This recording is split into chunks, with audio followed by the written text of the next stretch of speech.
I was described. If the listeners know, I also write for the Minocqua Brewing Times outside of the work I do here with WHBY and Political Voices Network. Of course, I'm a jack of many trades. I write them an article on Tuesdays, and I post it to my own personal Substack as well. If you aren't already following, it's a pretty new endeavor for me, as is a lot of the things that I've been doing these last couple of weeks. So I appreciate any support from those of you, from any of you that are already on Substack or are looking to maybe find a little bit extra to read. And I put a lot of my thoughts from the show yesterday into writing for the article that went live this morning. And I had to laugh because Kirk, who runs the Minocqua Brewing Company, writes a little blurb before my article goes, and he described me as a millennial with a long memory and a short fuse. And the long memory part is definitely accurate. That's been one of my defining traits my entire life. My friends that I grew up with always used to jerk me around because I'd be like, remember when we were 7 and I was wearing this outfit and then you said this and I said that, and they all look at me and they're like, no, I don't remember that at all.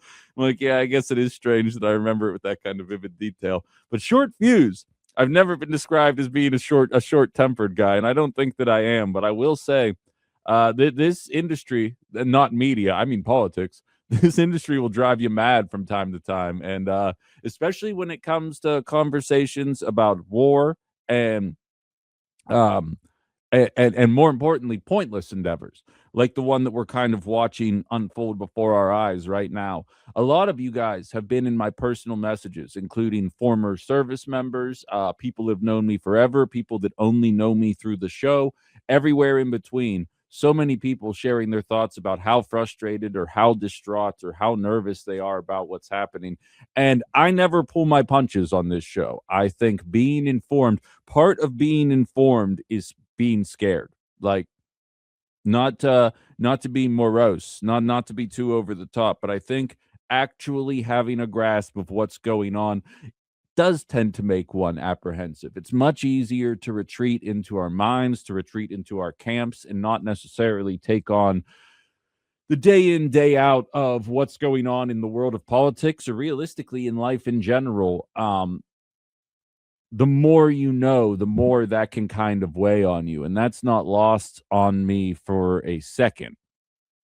I see someone joking if I could have more tolerance for fascism and corrupt pedos and endless war and genocide. I can work on it, but I don't think I'm going to be able. I'm going to be able to do it at least off the jump here. But I do want to start this show off not optimistically. I'm by no means optimistic. But having this conversation in a way that I think the mainstream is scared to do it. The mainstream is going to be talking to you today about how the Dow right now is way below 50,000 as a result of what of the decisions that have been made over the past couple of days.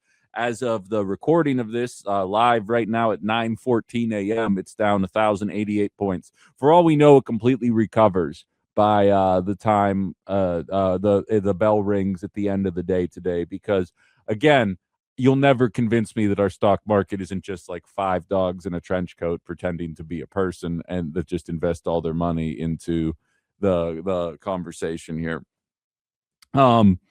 But that's going to be the way this is framed. And then inevitably the stock market will bounce back because it always does. And then the same people who are on retreat mode right now be like, oh, see, all the panicans were worried about the Dow. Meanwhile, it's fine. Don't question our pointless war with Iran right now. Everybody's stocks are doing A-OK. And I don't want to have the conversation through that lens because I don't think it's realistic. I received a message, and I'm going to leave the name of the person out of the conversation because I did not ask them if I could say this on the air, and I'm pulling it up as I'm talking to you guys right now, saying, I'm so sick of the state of our nation. I know we go through cycles, but it's exhausting and feels desperate presently. And I do have to say, and this is a feeling that I have had aimed at the political process for a while. It's remarkable to me to watch the Republican Party, who just watched the Democrats burn through all the goodwill imaginable by pretending that Bidenomics was working and lying about what was going on in Palestine in an effort to satiate Israel. They watched young people abandon them in droves. They watched 30s and 40-somethings who don't have a foothold in the economy abandon them because they knew that the economy was not working for them. A frustration boiled over, resulting in an orange carnival barker with no ideas beating the liberal establishment for his second time in 3 tries. And they had no interest in trying to figure out how that could possibly be the way that things unfolded.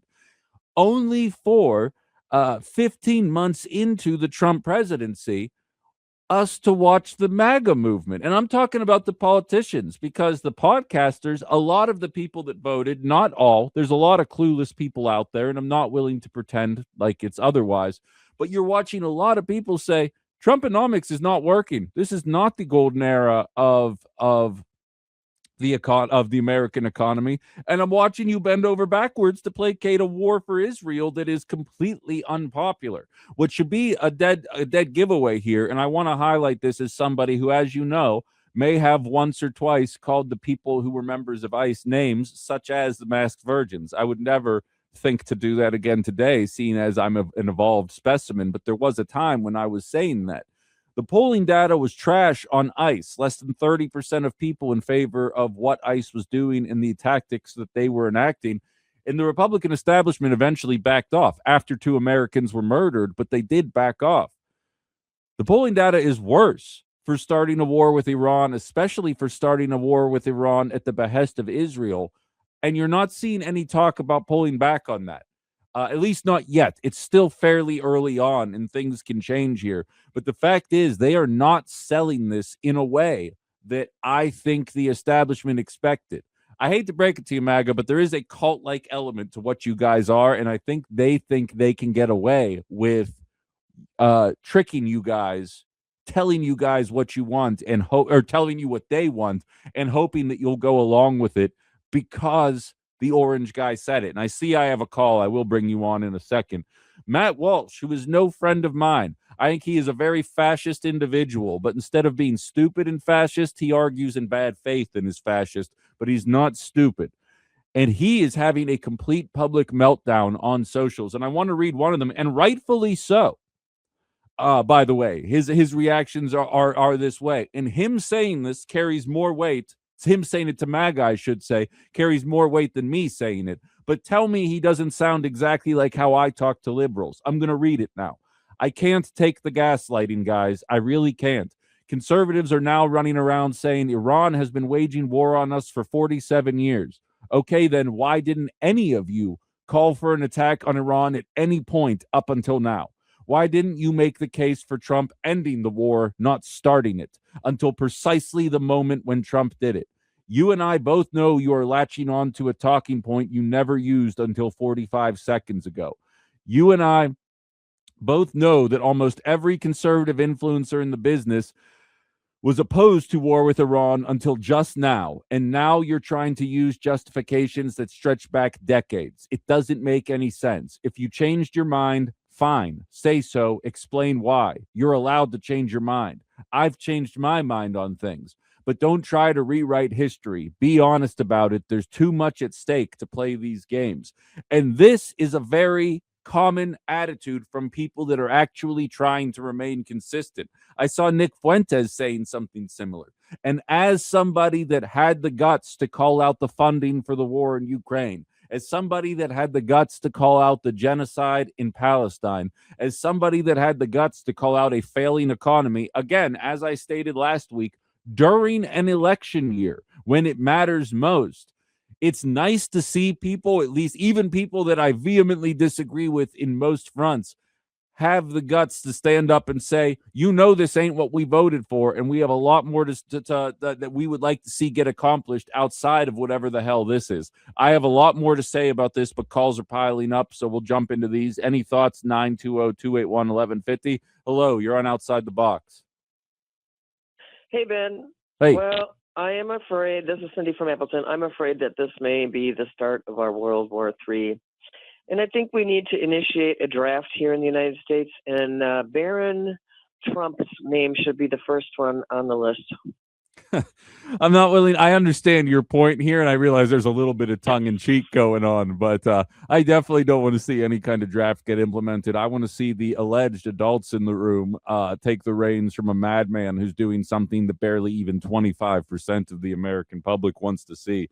I don't think it's. I hope maybe I'm just being Pollyannish right now, but I'm hopeful that it won't be allowed to go that far because it's so unpopular. But I've been wrong before, like once or twice. I hope this isn't one of those times, but I get your anger and I get your frustration, and I definitely get the point you're trying to make. Well, it's all about money. Yes, it is. That much you and I absolutely agree on, and I appreciate the call, Cindy. It absolutely is about money. It's about the military industrial complex. And more importantly, it's about Israel. It's about, and we're going to get into that later. It's not even up for debate. Someone literally just tried to call. I'm going to put you on hold because someone's been waiting here for about 2 minutes. But we have audio that I'm going to play later in the segment of Marco Rubio essentially laying it out there that we're doing this in the name of defending Israel. Hello, you're on Outside the Box. Hello. Hi, Yep. sorry. I didn't know that it was me that was up in the queue right now. No, I think that we need to be a lot more forward about talking about what Israel is doing. When you look at the ties between, Epstein and the state of Israel, Ghislaine Maxwell and her father, and we see a portfolio that outperforms every major broker by a significant percentage. Where is that money coming from? And let's just stop denying, what's going on there and how entrenched we are. You talked about Matt Walsh before. Matt Walsh called out Democratic congressman from Maine saying, how can somebody who's 100% disabled veteran serve in Congress? Well, there's multiple 100% disabled veterans who serve in Congress, but they've all taken money from AIPAC. He doesn't call any of them out, specifically Brian Mass from Florida and Dan Crenshaw from Texas. So, he doesn't have a problem with them, but he has this massive problem with this guy from Maine because he hasn't taken any AIPAC money. Let's just call it what it is and say we're a nation that's run, we're a pseudo state of Israel at this point. I think it's I never like to ascribe it all to we're a pseudo state of Israel. I think it's a mutual benefit between the wealthiest people in either nation, with all of us being hung out to dry. You'll never convince me that America doesn't benefit from having essentially a nuclear armed base in the middle of the Middle East that they wouldn't be able to accomplish without it. And then Israel understands that, and as a result, they get a percentage of our tax dollars that they apply to the social programs like Medicare for all or affordable college or the things that I talk about regularly. And maybe there is an element of blackmail and Epstein that goes into this as well. I'm not willing to rule that out. I don't have any evidence, but there's a lot of circumstantial stuff that seems to be piling up in front of the public, what feels like on an hourly basis at this point. I don't know how we reverse it outside of a complete I joke it's a metaphorical flood, but I think we need all new representation, whether it's right, left, center, or a direction we haven't experienced yet in politics that understands that the American population doesn't want to see this stuff anymore. And I don't know. That's definitely not a quick fix. I don't know how likely of a fix it is, but I feel like that's our best bet as of right now. 100% agree. Yeah, America needs to be, single for a while. Stop jumping around from, boyfriend to boyfriend or girlfriend to girlfriend, however you want to look at it. I love that. Hey, I appreciate the call, man. You take it easy. I feel where he's coming from there, and that sentiment is echoed by a ton of people involved. Herb asking if bone spurs are hereditary. I think if they're made up, they can be whatever you need them to be. Hello, you're on Outside the Box. Yeah, good morning. My issue is the abuse of the Constitution, the ignoring it, the totally going against the Constitution. Our country was set up in a wonderful checks and balances between the Senate and the Congress, and that is no longer in play. And therefore, you have what we have. If the Senate and Congress was involved in making decisions and stopping the president from just doing whatever he wants. So it's the breakdown in the Constitution. It's a breakdown in the governmental system that we had to prevent one person from making decisions, and that's really my biggest issue I have with the whole thing. And I've called Congressman Grossman and asked him point blank, well, you can't talk to him, but you got to talk to their, people answer a phone, as to point blank, why is he not standing up for the Constitution as he's been sworn to do by oath? Yeah, I think there's a lot of truth to what you're saying, and Brian out in Fremont saying, "Amen." This guy's right on. The Constitution is key, and I think your voice sounds familiar. I don't think this is the first time you've called, but I don't think I need to. This is breaking news for you either. That this isn't the first time that a president has circumvented this, and we allow it as a nation through our tribalism. That if Obama does it, liberals are cool with it, and conservatives are mad. Then Trump does it and conservatives are cool with it and liberals are mad. And it's a matter of waking up to the fact that we're slowly eroding these systems that have prevented us from making any kind of massive errors like the one I think we're watching play out right now. I think you're spot on, but finding a way to hold the people that are in power to account outside of elections is difficult right now, because it seems like a lot of the conservatives in the House and Senate are willing to play ball and say, well, you didn't care when X, Y, or Z happened. And while they're right, I don't think it gives an allowance to continue doing it in the future, especially as more of us are waking up to it. But I get your point nevertheless. Go ahead. Yeah. There's a continued erosion of the Constitution. That's my problem. I mean, no one's stepping up and saying, no, this is enough. Our forefathers were brilliant in setting this up, and that's why our country has done as well as it has. But on the path it's on, the Constitution is meaningless because we don't have people standing up as they were sworn in to take the oath to uphold the Constitution as it is written.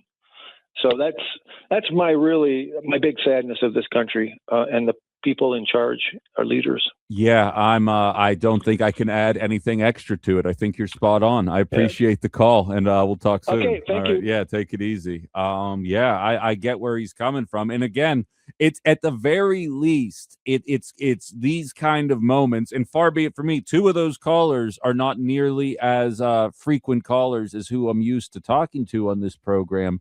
And I don't know what way they lean. I don't know if they voted for Trump. I don't know if they voted for Biden. I don't know what their story is. But it's a matter of being able to step up and say, no, I voted for no new wars. And no matter how much the administration tries to spin this, I think we all know what we're barreling towards. And I am refraining. There's a lot of videos that you can find online. You're not seeing them shared so much in mainstream sources. Now, I'm not saying that gives them validity or takes away from it, because, again, I watched the mainstream absolutely ignore the genocide in Gaza for years. And if I didn't have access to social media, I would have been just as oblivious as anybody who exclusively gets their info from mainstream sources. So there's no guarantee that they are withholding these videos because they are AI or they're not relevant or they're old or whatever the situation is. But if you know me, if you know outside the box, you know I would much rather be seventh to the party and be right than try and rush to get info out there before anybody else and then have to do a retraction later. But I'm watching missiles drop pretty consistently across a number of different nations in the Middle East right now, including Israel. And I don't see the off-ramp here. And to that effect, I'm at least going to play this first audio clip now. And I have a long segment planned up to talk about this kind of stuff. But Marco Rubio said some pretty dumb stuff yesterday. The kind of stuff that's so dumb, like I almost can't believe that he got in front of a microphone and said it. Because it does give the game away. And again, it was spoken in a way that leads me to believe that they thought that they could just kind of gaslight their followers to go along with whatever the hell they were saying. Like, just for some perspective here, listen to him talk about the number of missiles that Iran can build in a month versus the number of interceptor missiles that can be generated by Western allies in a month. And tell me what the calculus was here on the decision to start this conflict. They are producing, by some estimates, over 100 of these missiles a month. Compare that to the 6 or 7 interceptors that can be built a month. They can build 100 of these a month, not to mention the thousands of one-way attack drones that they also have. So it sounds like it's the kind of attack that shouldn't happen then, if you know that these are the kind of numbers that exist regarding the kind of supplies that are able to be built. Moreover, and I'm going to play you a second Marco Rubio clip here. He was asked, I don't include the question because the audio was trash, so I just kind of started at his answer, but he's asked the question, was there an imminent threat? That's what would justify circumventing Congress, to the point of the last caller. That's what would justify the actions that were taken in the name of stopping some kind of imminent threat that were coming. Listen to his answer, and again, there's no second guessing what the logic is here of why we did it. There was an imminent threat. The problem is the imminent threat wasn't aimed at or dealing with in any way America. There absolutely was an imminent threat, and the imminent threat was that we knew that if Iran was attacked, and we believed they would be attacked, that they would immediately come after us. And we were not going to sit there and absorb a blow before we responded, because the Department of War assessed that if we did that, if we waited for them to hit us first after they were attacked, and by someone else, Israel attacked them, they hit us first, and we waited for them to hit us, we would suffer more casualties and more deaths. We went proactively in a defensive way to prevent them from inflicting higher damage. Had we not done so, there would have been hearings on Capitol Hill about how we knew that this was going to happen, and we didn't act preemptively to prevent more casualties and more loss of life. So just to be clear, let me put that in layman's terms for you. He was saying, regardless of what we did, Iran was going to attack, or excuse me, Israel was going to attack Iran. And had that happened, Iran would have immediately retaliated by bombing different American bases around the Middle East and around the region, which is what's taking place right now. And had we not gone along for the ride, we would have been caught with our pants down and there would have been more casualties.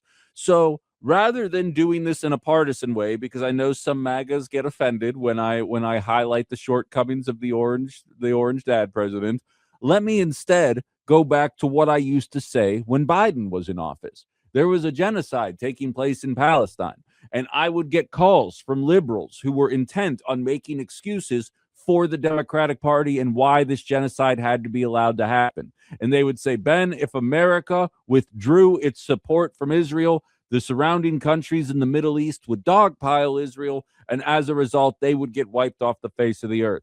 I don't want that to happen. I would never want that to happen to a population of people. But here's the deal. As a former sales rep, that is what's referred to as leverage then.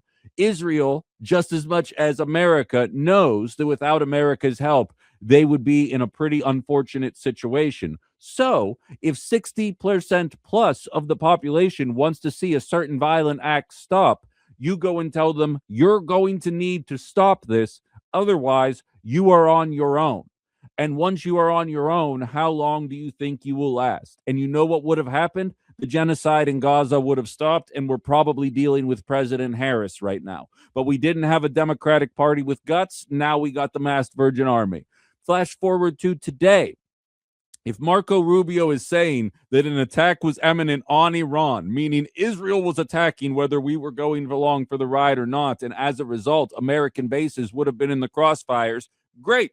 Then Donald Trump goes to Israel and says, if you guys attack them, we will do what is necessary to defend our American bases, but you guys will be on your own for the purposes of this war, and you're going to need to figure out how you're going to defend yourselves without our weaponry, without our money, and without our support. And let's see if Israel goes and attacks Iran right now. All of a sudden, we're not embroiled in what could end up being a decade-long war. Could be done in 7 weeks. I am not a fortune teller, and I am not here to spread fear and anger and animosity when I do this show. But I also am old enough to know that regime change wars are very rarely as simple as the people in power would like you to think that they are. And I feel like we have been pulled into another years-long conflict at the behest of Israel because, much like during the Biden years, Donald Trump does not have the guts to stand up to our ally and tell them that we are not going to allow Americans to lose their lives in the name of fighting another forever war in the Middle East for no reason. And it goes to show you, I have so much more to say. We are going to go to break in a second, but I'm just kind of I'm firing from all different perspectives right now. I don't think it's any coincidence that we wanted to make sure that we got a foothold in Venezuela, had access to Venezuelan oil, A, because they were shipping it to China, and B, because we knew there might be some changes in the oil flow over the course of the coming weeks, months, and years here. Ironically enough, Iran also sells to China as well. You can figure out how all of these pieces fit together. And I have to ask you guys, do you feel safer than you did 7 days ago? Don't bother answering. I already know the answer. And we're going to keep this conversation rolling. I have more to say about this on the other side of the break, but we do have to get to break. And for the record, the war today is going to be kind of a jump-off point for a number of different topics that I have planned for you guys. If you haven't seen, Ro Khanna and Bernie Sanders have a bill put together to tax less than 1,000 people 5% of their net wealth, resulting in rebate checks for all of us and funding for a number of different social programs. And the wealthiest people on the planet would still have 95% of their wealth. We will talk about what that looks like and how it ties into the cost of war, plus plenty more about the human cost of what's going on the other side of the break. So stay right where you are, and we'll be back. This is Outside the Box with Ben Cominos here on WHBY and the Political Voices Network. You know, I have a good friend of mine who was asking me, Ben, I'm anxious in Appleton. Do we have 100 years left, 100 days left? I don't know what to expect with all of this. And I will say, Lord knows you don't come to Outside the Box for optimism. Quite frankly, it's the opposite. I kind of take the veneer off of what's going on in this show. It's the way that I'm wired. It's the way that I talk about things. It's how I process stuff, and I welcome you guys into that process for myself. For the OG listeners, you remember when I used to joke that this was essentially just my therapy session. Back when I was a software sales rep, I was still doing Outside the Box. It was just on a bar stool in the middle of downtown Pittsburgh as I got drunker and angrier about the situation that was laid in front of us. And it just so happens that I'm one of the fortunate people that now gets to talk about what he thinks about politics into a microphone every single day. And the luckiness of that reality is never lost on me for a single second. But I do believe this is bad, and I don't like the looks of it, but I do think we can reverse course. But more importantly, I feel like there's a chance to unify the American population in a way that we haven't been unified since, realistically, the Tea Party movement. And I'm optimistic that comes from this stupid decision, because it's going to require Democrats to grow up, like the elected Democrats to grow up, because the obviously popular message is out there. People want secure borders. They want an economy that works for them. They don't want $1 billion. They want to be able to own a home, take a vacation, and raise a family, and that's it. Like, it's really not rocket science here. And they want to put an end to forever wars. If a Holocaust is happening, if we are actually in danger, I promise you patriotism will kick in.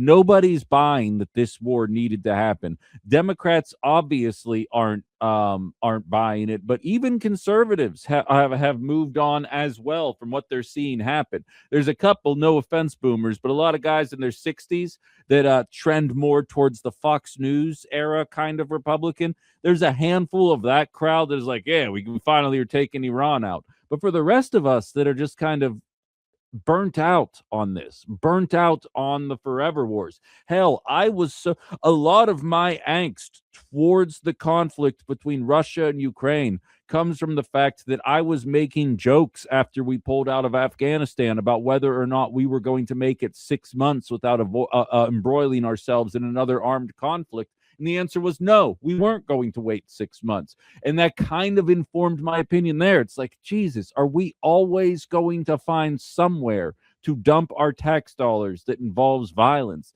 And now this is just the next step. I have a ton of texts piling up, but I'm going to do this caller that came in first, and I promise we'll get all the texts in here. Hello, you're on Outside the Box.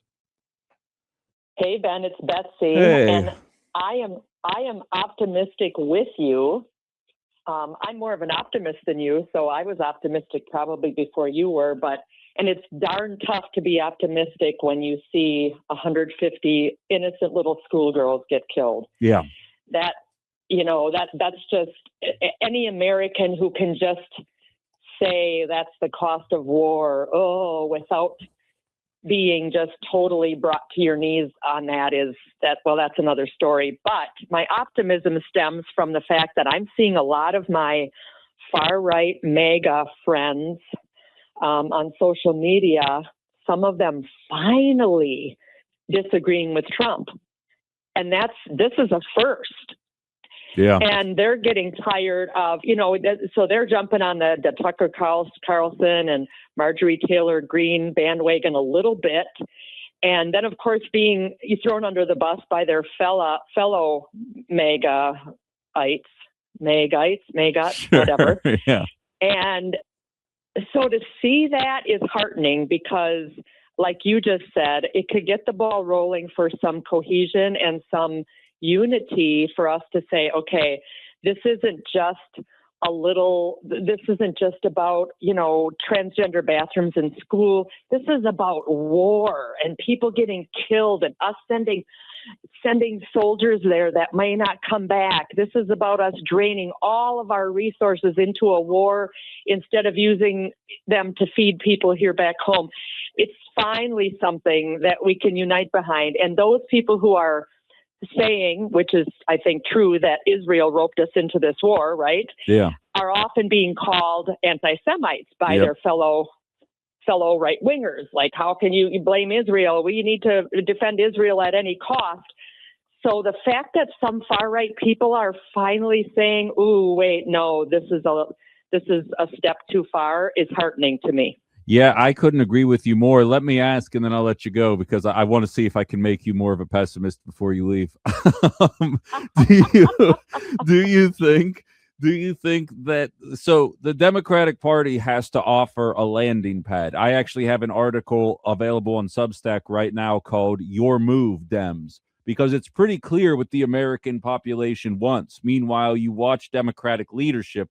You watch Chuck Schumer, you watch Hakeem Jeffries, you watch a handful of others high up in the ranks question the process. You watch them question the motives, but you don't watch them question the outcome. You don't watch them question the idea that maybe we do have to entrench ourselves in there for a little bit. The only way that the people who have kind of made MAGA their personality for the last 10 years end up abandoning what's happening is if there's a landing pad. Do you think that there is a landing pad in the political process as it stands in 2026?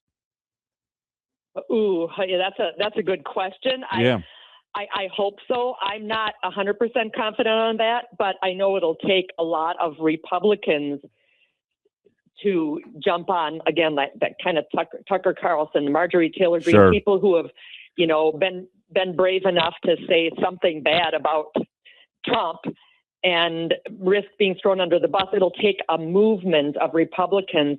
I'm not going to credit the Democrats with anything right now because, like you said, they've not shown themselves to be a cohesive enough force to say, hey, let's do the right thing. So no, I think it'll be just the opposite, that there will be enough other Republicans who finally had enough with Trump. Yeah, we'll see what happens. I appreciate the call though, Betsy. Thanks for chiming in.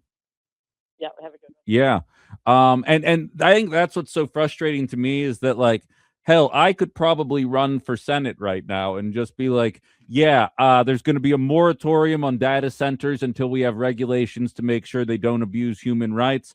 We're going to tax billionaires at an appropriate rate. We're not going to be doing wars in the Middle East for no reason other than enriching the powers that be. And we're going to crack down on corporate greed. And I feel like that message would win 70% of voters. And the fact that neither political party can figure out how to capitalize on that says to me they're not interested in trying to capitalize on that. I'm going to hit a whole bunch of texts here. We have one that simply just says, will someone please ask Bondi to bring the Dow right now back to 50,000? I don't know if it works that way, but I can send an email. Maybe catch me on YouTube, Political Voices Network, Ben Comino's on YouTube. Jim says, the caller talking about ignoring the Constitution and laws is right on, and more than anyone else, we can thank John Roberts for that. His rewritten Constitution in the Trump v. USA case was an abomination, freeing a criminal president to go wild. I don't think that was an accident, Jim. I don't think that was an accident because the powers that be understand that you really can't sell most Americans on a war at this point. The fact of the matter is, and again, I've said this before, I understand why after 9/11 there was a very patriotic rah go get them fervor. I get that. And I'm not begrudging anybody who was wired that way after that outcome. Flash forward 25 years later, and I can tell you everyone in my life was alive for when 9/11 happened. They remember it. They remember the feelings that they had during it. None of them want to see this happen. I have Republican friends. I have Democratic friends. I have independent friends. None of them want to see another war. There was a time when Republicans could paint the Democrats as soft, not willing to do what's necessary in order to secure American safety and interests and blah blah blah blah blah blah blah, right? That kind of rhetoric doesn't really fly anymore. Moreover, you even watched Kamala Harris try to win the 2024 election by talking like that, saying we're going to have the most robust military that's out there. She referred to Iran as an enemy of America. Again, I cannot state this enough, and I realize this is going to get me on some Palantir list. Find me the country that Iran was bombing that led to this outcome. I can show you 7 different countries that Donald Trump has bombed just in his second term. Show me the countries that Iran was bombing that highlighted them as an enemy and as a definite threat. The reason why the Supreme Court gave Donald Trump this ruling, and I believe that other presidents will take advantage of it, is so that Congress has their hands clean. It's the same way J.D. Vance is trying to position himself as if he is anti this, but I hate to break it to anybody in this current MAGA regime. Your political career is done. Like, that's not my opinion. That is an objective fact. You are not going to bounce back from what is taking place in the Trump administration right now. And it don't even take it from me. Nick Fuentes is talking that way. I hate Nick Fuentes. And I see Cynthia as a text that just starts with, I hate Nick Fuentes, but he just fired off something the other day about voting for a Democrat if Trump doesn't get it together.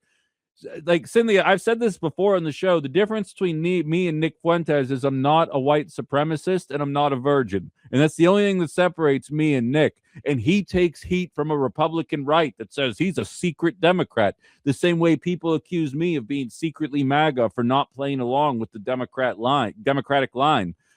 There is a growing chorus of people. The mainstream media does not have the control of the narrative like they once did. And there is a growing chorus of people that are done with business as usual, done with inaffordability, done with forever wars, that want to see things change. Don't get me wrong, Cynthia, to your point, part of what has Nick Fuentes so mad is that there are still Mexicans in America and that Donald Trump is not going far enough in what ICE was doing. Like, clearly, I do not want to see what would be necessary to keep that individual voting conservative. But for the people that actually care about armed conflict and preventing these kind of things from happening, there is a growing chorus of voices. And what's cool is a lot of those voices are coming from the left, the actual left, like myself, who were willing to condemn the Biden administration with funding for Ukraine, with the genocide in Gaza, that now have a leg to stand on regarding what Donald Trump is doing in Iran, and you can't accuse them of partisanship. And then when the MAGA voices that are coming out against Donald Trump circle around and they are critical of a Democratic president engaging in it, shows like this will give them the time of day because it's a matter of ending the tribalism. The right-wing talk show host that currently blocked me from Twitter, more on that hopefully in the 10 o'clock hour, took heat because he is an old guy. He was ready to ride or die. Hey, Donald Trump did this. Middle East are the bad guys. Iran are the bad guys. We got to get the Taliban, yada, yada, yada. And it turns out that a lot of people aren't marching to his fife anymore. And people are getting caught off guard by that reality. And then when people like me call them out, they try to paint them in a partisan corner. Good bleeping luck. Listen to any show ever. Tell me I'm a partisan. We got 2 calls. There's a good chance I'm only going to be able to get one of you guys on. We'll see what happens. Hello, you're on Outside the Box. Hello. Ben? Yeah, hey, Ben. How are you?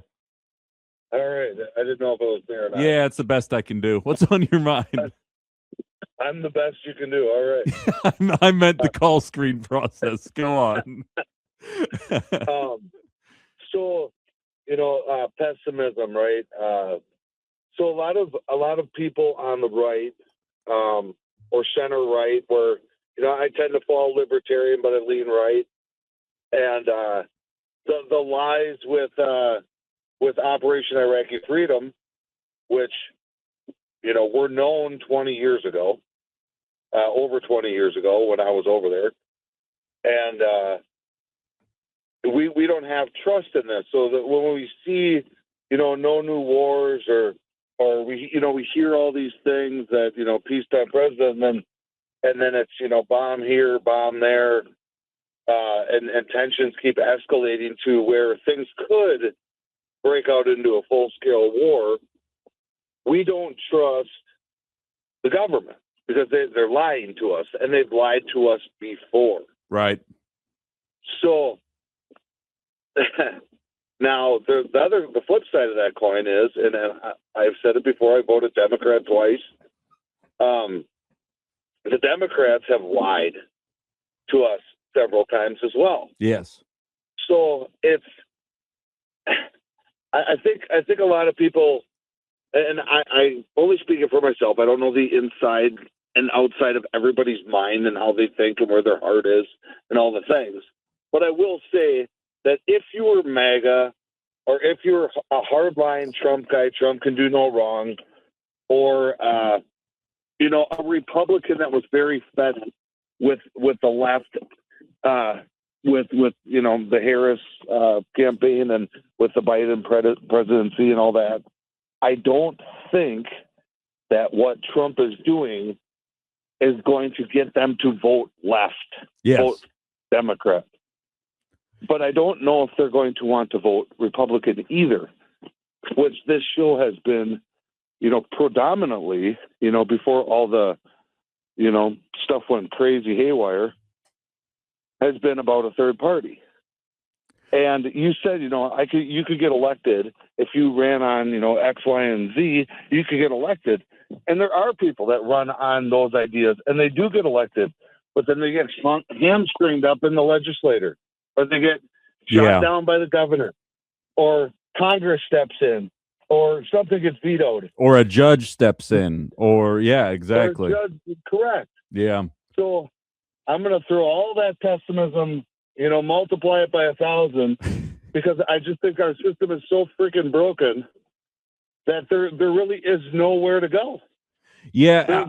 You can vote blue until you're blue in the face. You can vote red till you're dead. You can do all this stuff, but around and around we go. You say it all the time. It's just going to keep going. And they're going to smear every third-party person that runs, because we've witnessed it with H. Ross Perot, with Ron Paul, with RFK Jr., Jill Stein. All these people did not get a platform until the whole world who watches podcasts and media thought these people were lunatics. Then they cut them loose. Oh, now you can listen to them. Oh, did you hear what they said about this? Those crazy son of a guns, Yeah, Ben, you're saying a lot of stuff that's spot on, and I always say I do believe that the end goal of this duopoly is to get us to punt on the system. So I refuse to advocate for that. But you say a lot of things. Here's the difference. It's a matter of saying what's right and what's wrong, and enough people hear it, and then you start to see the way life works change. I'm against a hard out, and I have to let you go, but I do have some optimism in the 10 o'clock hour that I hope you can listen to. I have to get out of here, though, and we'll jump into that on the other side of the break. So everybody stay where you are. You're listening to Outside the Box with Ben Cominos here on WHBY and Political Voices Network. All right, we're back. Outside the Box, Ben Cominos, WHBY, and Political Voices Network. Outside the Box is brought to you by Roush Plumbing and Remodeling, the plumbing and remodeling company the Fox Valley depends on. We spent the entire first hour talking about the blowback from within the Republican Party and the finger wagging or lack thereof coming from the Democratic Party in regards to yet another war in the Middle East being started by in my opinion, the only party we have, the uniparty, the neocons, the neoconservatives. I believe the Democratic Party and the bulk of the Republican Party kind of make up that establishment, with a handful of people talking sense on either side of the aisle, at least in some issues. Like Thomas Massie has kind of risen through the ranks in a lot of people's minds. I do not know a lot about his policies surrounding taxation or wealth inequality or things of that nature, but he does have the right sentiment when it comes to forever wars. We received a call towards the end of the first hour from Ben talking about how even when you vote for somebody like Ben Commono's for senator, and I go and I say, we're going to tax billionaires at an appropriate rate, we're going to shut down all these data centers until they show that they actually provide good paying jobs, aren't going to spy on us, and won't completely wreck our environments. We need regulations. You have all these popular issues that poll with more than 60% of the people, but the system's designed to gum up the works. Here's my, not my pushback, but here's my suggestion for that, is that what sticks out to me, and this deals with tribalism to a certain extent, and I'll use the Biden administration since I tend to agree more with some of the stuff they tried to get across the finish line and weren't able to do so. A lot of times what we see is an administration try to do what is popular within their base once. It gets shot down through whatever means. And then they say, well, look, I tried. You're going to have to vote for us again and see if the one thing we try next 4 years actually works this time, because it's not going to happen. For sake of argument, and I've used this example back in the day, Joe Biden tried to forgive all of student loan debt through his office, through executive order. During the primary in 2020, Bernie Sanders even warned, and he said, Joe Biden is going to try and forgive student debt through executive order, and here's exactly how that is going to fall through. And then Joe Biden tried to do it, and it fell through the exact same way Sanders said it would. He then said what he should do is use the 1965 Education Act, declare an emergency as a result of the debt that has accrued due to getting gouged by all these different colleges, and try and forgive it that way. There's no guarantee that a court or someone wouldn't have shot that down either. But you know what? It at least looks like they're trying. So a lot of you listening to me right now are worried that Donald Trump is going to declare a state of emergency in order to circumvent elections. Maybe he will, maybe he won't. I'm hopeful that the systems in place will stop something like that from happening. But the fact is, if one party is willing to pull out the stops that way and the other party, regardless of your opinion on student debt forgiveness, that's not the point of this conversation. The point is they ran on it. They said they were going to do it. The powers that be prevented it from happening. And after failing one time, they dust their hands off, say, well, I guess I tried my best. Vote for me next time, losers, and maybe I'll do the things you asked me to do. Whether you're talking about increasing the minimum wage, taxing billionaires, addressing student debt, addressing healthcare costs. None of that got addressed in any meaningful way, but we did find a way to send off $150 billion to Israel over the course of 2 years. So, I mean, I guess they did get some stuff done. It's a matter of continuing to address the issues that people tell you they want to see happen here. Now, I'm going to blow through a bunch of these texts, and then I'm going to provide an example of that legislation to kind of prove a point to you guys. Larry says, Trump can always get on his hands and knees and ask Ukraine for help with attacking Iran. You know, I have a feeling that relationship could be dead in the water. I hate to be a pessimist like that, but I'm not holding my breath, Larry. KG says, I filled up my car with gas Sunday afternoon. When I drove by the gas station last night, the price was 30 cents higher. I wonder what it will be tonight. Good thing I bought a hybrid car. You're not the only person to highlight that. But again, just like the people who are going to beat down the stock market today, I always hesitate because, I realize that the gas prices are higher right now as a direct result of a decision made by the president of the United States. I'm not naive, but by and large, presidents really don't have control over gas prices. And when gas prices inevitably go back down, I don't like opening doors. It's like the cost of eggs conversation, right? I said this to you before, but the cost of eggs conversation was bastardized. And liberals ran with it, saying, look, we got to bring the cost of eggs down. Now, meanwhile, people like myself would use cost of eggs for shorthand for an entire economic crisis where everything was too expensive. And bad faith liberals showed up and they specifically made it about the cost of eggs. Then they lost the election. Then Donald Trump comes into office, and then the price of eggs goes down. Not to what it was pre-inflation, but down from the 128% increase as we talked about last week. And Donald Trump then goes on TV and says, see, liberals were talking about the cost of eggs. The cost of eggs were down. They have now left themselves with no wiggle room because they, in bad faith, minimize the entire cost of living crisis down to the idea of the cost of eggs. And then Republicans walk away with what's perceived as a win. By bringing up the stock market or by bringing up gas prices, you're opening the door for that to happen again, instead of focusing on the larger perspective, just the wanton violence that is perpetuated by the military-industrial complex, regardless of the party that's in charge. So I hear what you're saying. Gas prices are up, and it's a direct result of the decision made by Donald Trump. They will go down just like the stock market will go up again. And eventually you're opening the door for that if you're going to make that the crux of the argument instead of people don't want this bleeping war. I know you get that, KG, but when you turn on national networks, I promise you won't be able to go an hour on CNN or MSNBC, ABC, NBC, whatever the situation is.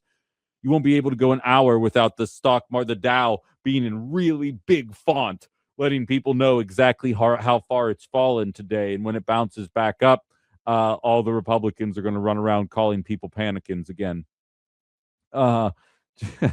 Yeah, Justin simply says anytime I mention Office software, he thinks of Office Space. Not that far removed. I used to think Office Space wasn't a particularly funny movie until I worked in an office, and then I realized it's actually one of the most brilliant movies ever made. If I have time, I actually have a clip from a Mike Judge creation that I want to play for you guys. We'll see if we have time. I got a ton of interaction here, though, which I like very much.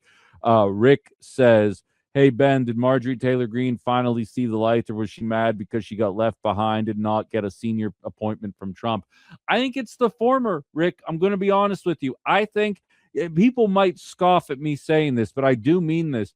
I think she actually meant the stuff she was saying. I think she meant the Jewish space lasers. I think she meant the no more wars. I think she meant America first. America first sometimes gets weaponized against immigrant populations, and I recognize that rubs a lot of you guys the wrong way, but in a lot of ways, I am America first. Fund our programs, improve American lives. I am in favor of what USAID does from a humanitarian standpoint. I'm not in favor of it from a regime change standpoint. What the Trump administration did was cut the humanitarian element of USAID, but continued doing the regime change. And it took a while, but it seems like finally people are starting to call that kind of stuff out. And I think Marjorie Taylor Greene, a mother of two sons, that were she not an elite, like obviously her kids wouldn't see any conflict in the event that a draft were called or anything like that. But I think she's empathetic in that perspective. And while a lot of people listening might not agree with the stuff that she says, I think she actually means it when she says it, which goes a lot further than I think a lot of people realize.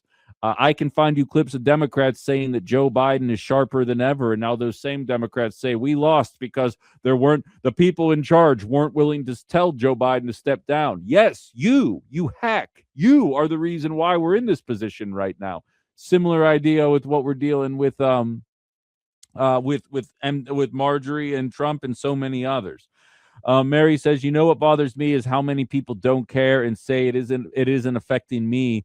What is going on, so I don't care. That's a big issue. There's an empathy gap that I feel like exists within humanity, that for people that are empathetic, it's very difficult for people to understand why so many people can't care about something when it isn't directly impacting them. To be frank, Mary, like 80% of what I talk about on this show isn't going to directly impact me. I'm debt-free. I own a home. I'm doing a job that I love to wake up and do. I realized that doing radio, this industry could go away in the blink of an eye. I don't think it will, but I realize that the prospect is there, and I think you need to have backup plans in case that happens. But it's the empathy. It's me having friends and watching the hoops they jump through every single day to make life work, whether it's people in this building here or people in my life back in Pittsburgh.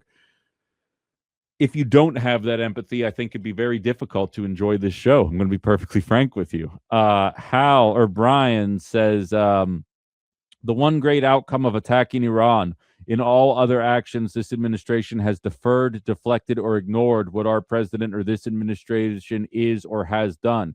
It takes a war started by this administration, defended by this administration. They can't hide from this one. They can't walk it back.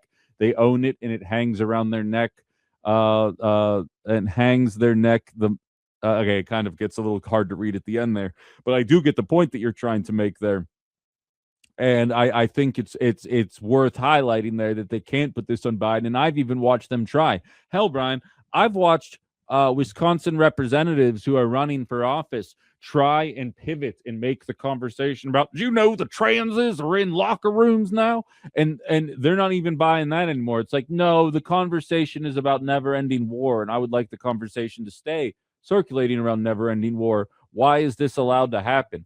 All of the talking points are going to the wayside here, much like I would say during the Democratic administration. I'm not minimizing the genocide, but there is an element of, man, I wish we could rally the troops around the fact that Social Security is going to go insolvent in 8 years unless we start taxing billionaires more. I wish that message could garner the same kind of reaction that the murder of the children in Gaza, at the use of our weapons and money, how that impacts overseas.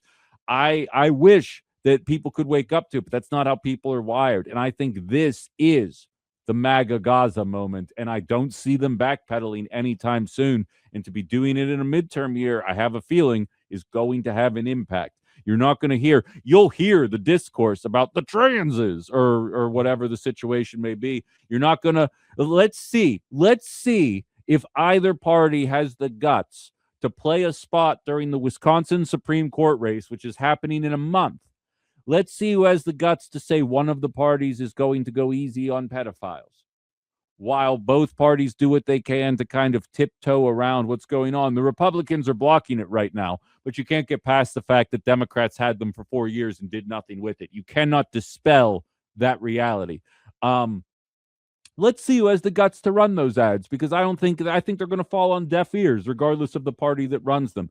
People are waking up, people are angry, and people are sick and tired of this garbage. Hal says possibly the only good thing to come out of this is that Iran's pipeline to Russia and of their Shahid drones has probably been shut down, since Iran appears to have concerns at the moment. I don't know enough about what you're talking about there, how to speak in a knowledgeable fashion about it, but I will look into that, and I appreciate you getting it on my radar. Kristen says, none of the third-party candidates been listed were ever serious people that ever had a chance. We need a candidate that comes from a true grassroots movement that could mobilize enough people from their bases. Boomers will never buck the status quo. If they focus now on Gen Z Alpha, we could have a third party by 2032. And yes, we need some progressive billionaires to fund it. Cannot happen without it. I will say, to a certain extent, I disagree with you, Kristen, on the element of Ron Paul, I think, was saying stuff that you hear come out of my mouth today in 2012.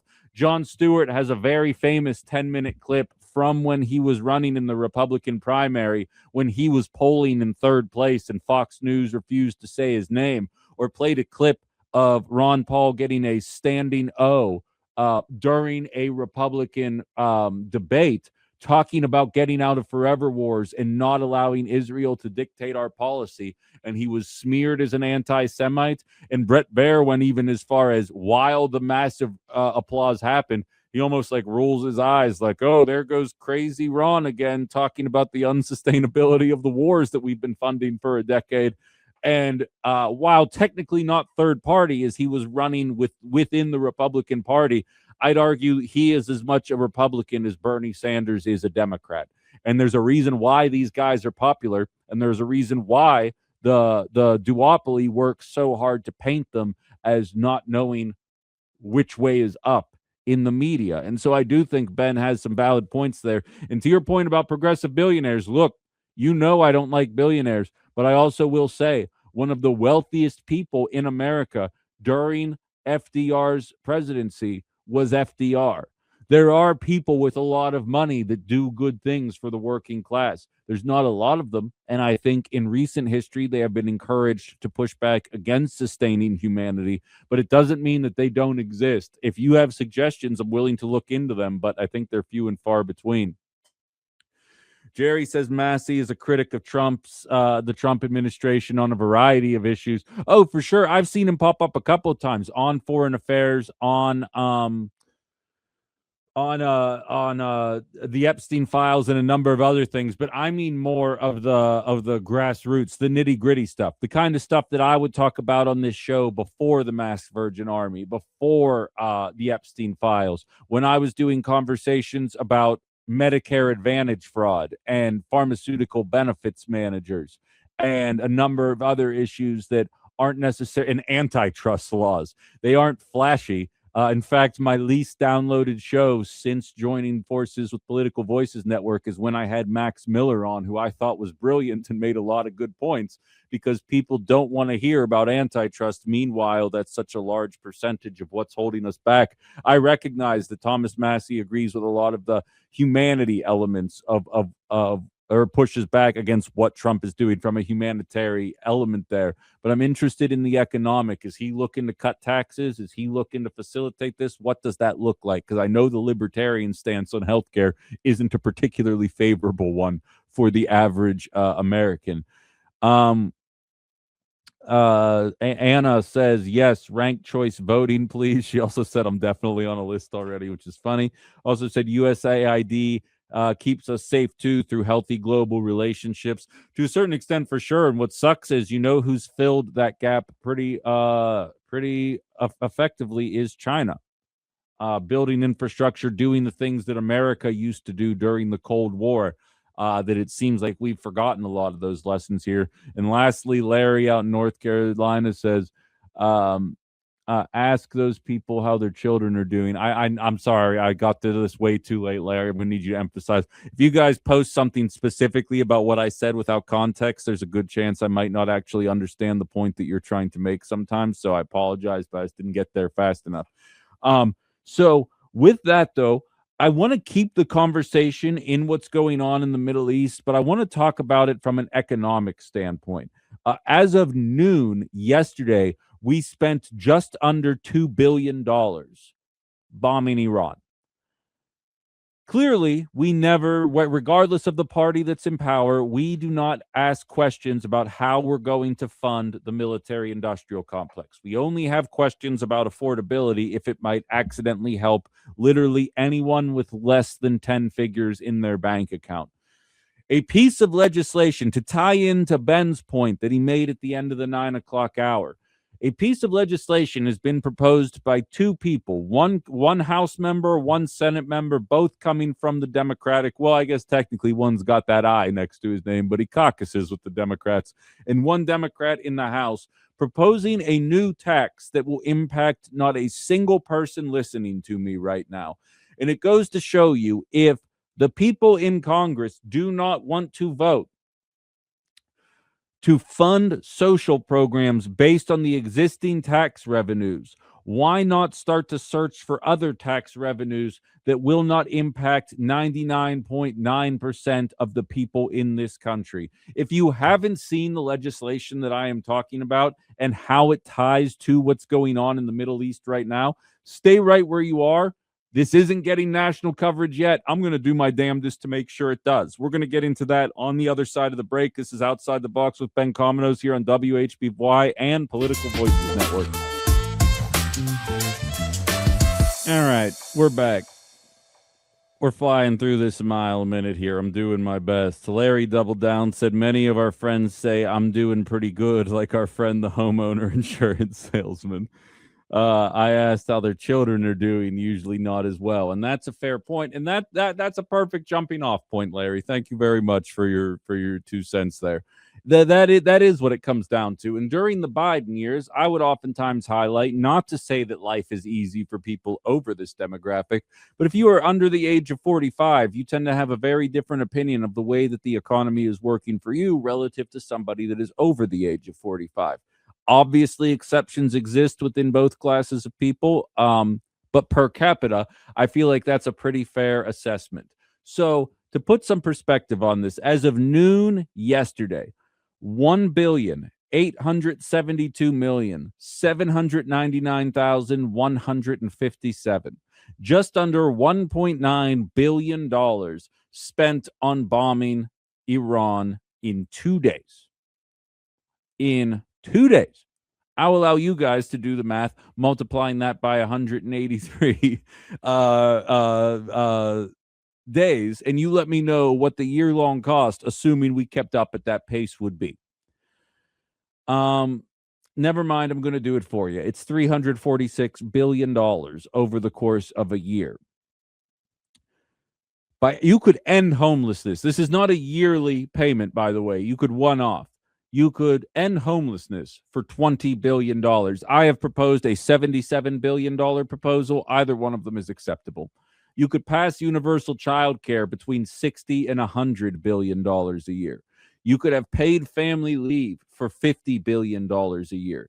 You could have universal school meals for $20 billion a year. And if you added all of those things together, you would still have between $150 and $200 billion left over to do whatever you wanted with it.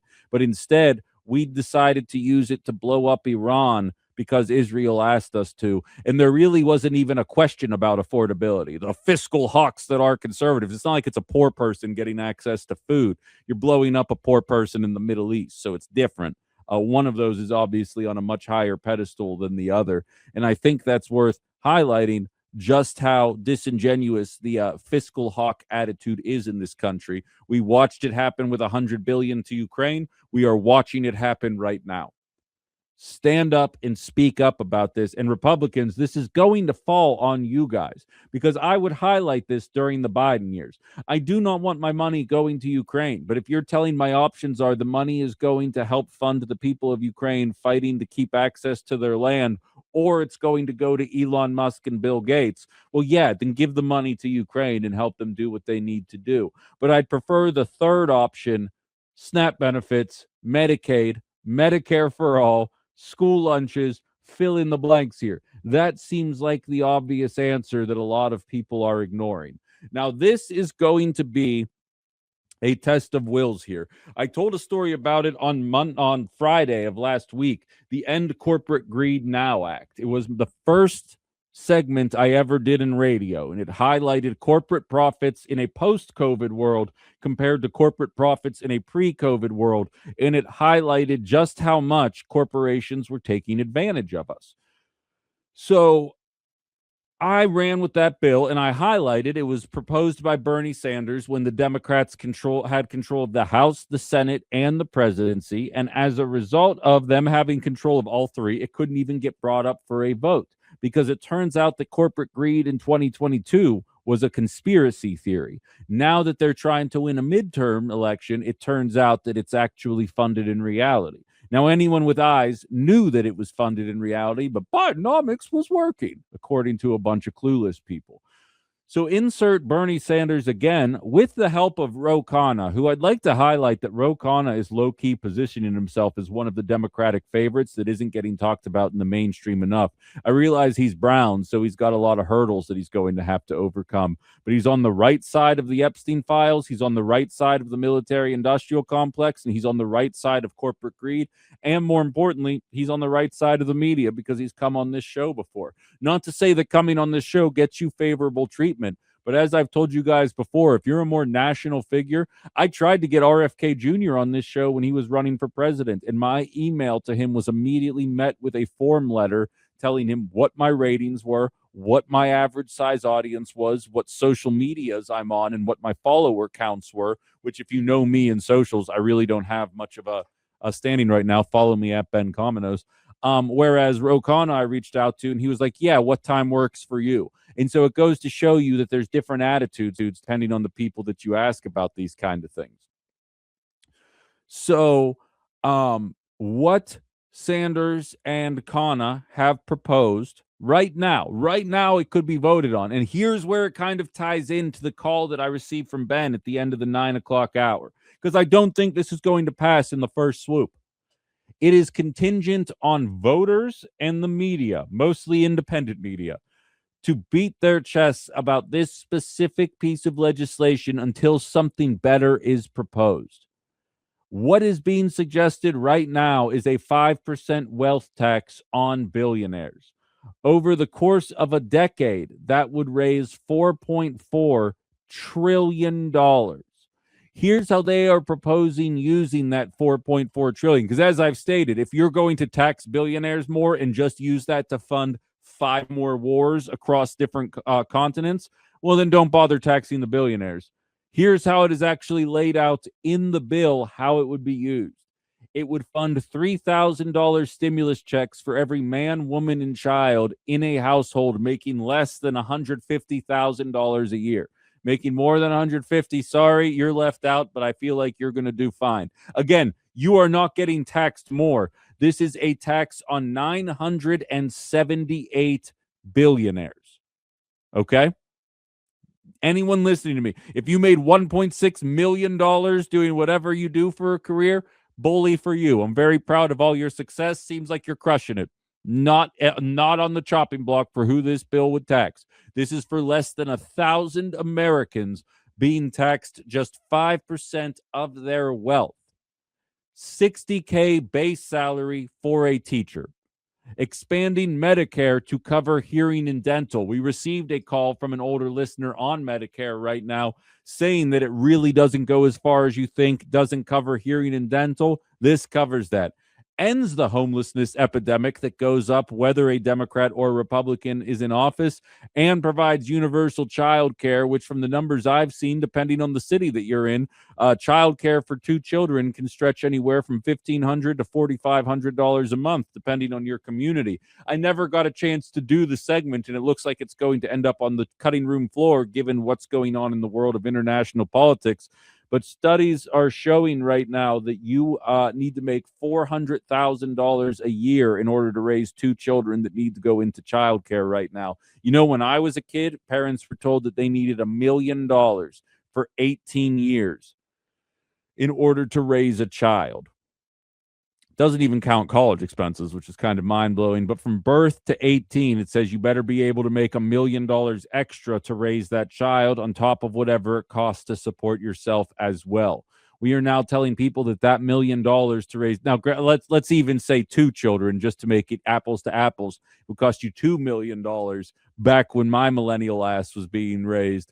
Now, according to what's being rolled out there now, that $2 million will carry you for the first 5 years. And then you got to continue making extra money in order to raise them for the next 13 years based on the cost of living right now. This is proposed, again, right now, Republican House, Republican Senate, Republican President. It's going to require Republicans to take a cost of living crisis seriously right now, and some Democrats will be able to take cover, knowing that a lot of Republicans are going to block this. Because if we tax billionaires at 5% of their wealth, how do we expect them to live on that otherwise, you know? It's just selfish at that point. What, do you want to live in socialist China? What's funny is some people do want to live in socialist China. A recent report came out showing Democratic and Republican attitudes towards socialism in this country right now. My jaw almost hit the floor. Amongst Democrats, socialism outranks capitalism 54% to 46%. But amongst Republicans, capitalism beats socialism 74 to 26%. Even amongst the staunch Reaganist Republicans, 1 in 4 people is like, actually, I wouldn't mind seeing the workers seize the rights of production a little bit here in order to kind of provide a more, I hate to use this buzzword here, MAGA, but equitable economic reality for so many of us that are trying to get by right now. You know, over 40% of people are struggling to pay rent, with a close percentage to that actually delinquent on their rent payments. And during the Great Depression in 1929, that number was at 30%. But we are able to obfuscate that number because so many of us are still able to do fun things in life. Not a majority of us, but enough of us are able to keep the economy afloat that it doesn't feel the same way that it did during the Great Depression. It was almost like making this equitable. The poverty equitable is what allowed for us to feel these recessions more than we do today. And what's crazy is, guys, is that this issue has been so obvious for decades. I have been in my spare time, because I don't know if you knew this about me, human moment for those of you on Political Voices Network. I tend to get sad sometimes when I do the prep work for this show, because there's so much bad crap happening out there that I oftentimes have to find ways to distract myself. And I rediscovered a show that I never thought was funny when it was alive, but I've watched about a dozen or so episodes of it, King of the Hill, and it is effing hilarious. Like, there are times when I'm watching it by myself that I can't stop laughing at some of the lines that are in that movie. And I totally understand. It came out in 1997, so I totally understand why a 10-year-old Ben wouldn't find it funny. I want to play you a clip from December of 1997 that I came across, and as soon as I heard it, I was like, oh, well, clearly I'm going to pull this audio for the show just to prove the point about this wealth tax. Does anyone know what this means? You're going to be doing drug testing? You're thinking of PCP, and yes, we are. PDP, peak demand pricing. This weather has created a propane shortage. Therefore, market forces dictate that we raise our prices. In business school, that's called supply and demand. Yeah, well, in the real world, that's called sticking it to people when they need us most. Hank, can we dialogue for a second? These attitudes have been prevalent since at least December of 1997. It's been in our media, and now it's just becoming so egregious that it's almost impossible to ignore. Again, we now have senators. We have had, and to Ben's point, every time someone proposes a suggestion of, hey, how about we tax anybody that can actually afford to be taxed a little bit more and stop increasing taxes on the working class, inevitably, there is enough of a pushback to getting that across the finish line. And so, to put a bow on this segment, and I hate playing other people's content, as I've stated before, when it's an opinion conversation, I say, just go listen to someone else's opinion. I'm not going to react to it. But here's the deal. Pod Save America is a podcast hosted by Obama Bros. They helped orchestrate the bank bailout, and we're going to get a conversation about that in 1 second here. With one of the hosts, John Favreau, and Graham Plattner, the person running for Senate as a populist in Maine. And I wanted to show you the excuses that the old Democratic Party used to be able to hide behind, mixed with the new attitude that is absolutely crushing it in polling data. As I stated last week, this individual Plattner is outperforming the blue MAGA centrist Janet Mills by close to 40 points, and is outperforming the Republican incumbent Susan Collins by over 10 points. Everybody's on board with the stuff this guy is saying. Listen to the host of Pod Save America try to give you his excuse for why the Obama administration had to operate the way it did versus the new attitude of what people are expecting out of this out of Democratic politicians going forward. We walk into the White House. Bush had already done the bailout. Yep. We can't really undo it at that point because we can't let the banks fail. So the whole system goes under. And we make sure that the banks pay all the money back with interest. Right. The fucking executives get away with the golden parachutes. And I remember talking to Larry Summers about it.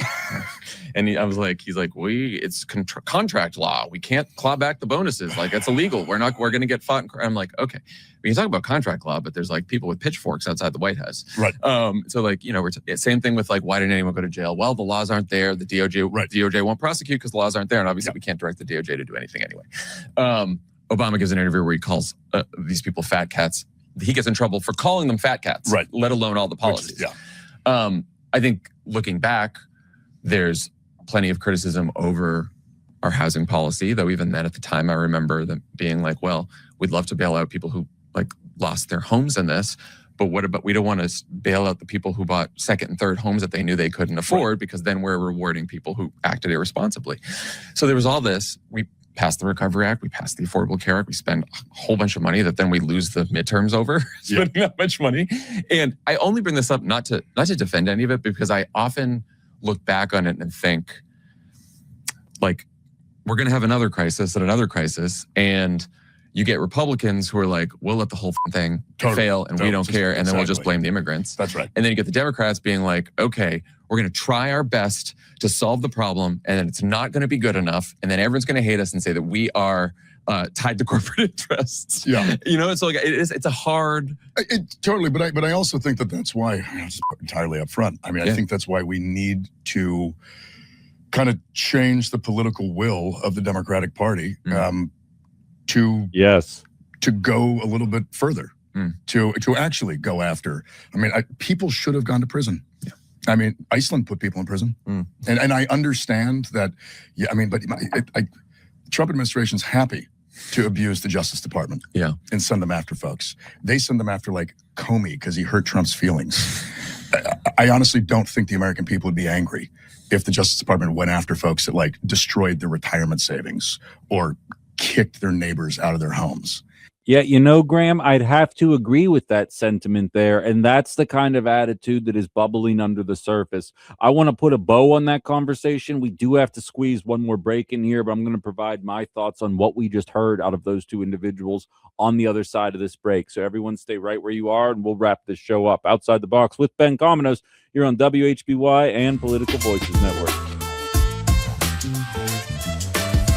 All right, we got just about 4 minutes to put a bow on this one here. I think we're going to do our best. Someone highlighted for me, and I didn't even consider this, but right now we're having a gubernatorial race here in Wisconsin, and Tom Tiffany is currently in the House of Representatives, and he is the only person running on the Republican ticket right now, and it's going to be a pretty hard explainer when people are going to be asking him, what did you do to prevent this pointless war that nobody wants to see happening? I think he's going to have some pretty interesting questions that he needs to answer as this continues to head towards an outcome that I don't think anybody really wants to see take place here. If you're just joining us, we just played a clip of Pod Save America, and it goes to show you the two different voices, right? Because in a Biden era, Pod Save America was very much part of team Joe Biden is sharper than ever. But after the fallout that was obvious, what MAGA's going through right now, to be perfectly frank, they have kind of tried to reposition themselves as the people willing to speak up against Democratic laziness and a lack of interest here. That's kind of the whole point of what this show is right now. The Republican Party is burning through its goodwill. You listen to a conversation with Betsy in the 9 o'clock hour. You listen to my conversation with Ben in the 9 o'clock hour. I ran through at least 24 different people texting the program today. People don't want to see this happen, but what they need to see is an off-ramp. They need to see that Democrats aren't interested in increasing working class taxes. The fact of the matter is we pay close to 40% in taxes as working class Americans, but we don't see any benefits from it. It just goes to blowing up Iranians.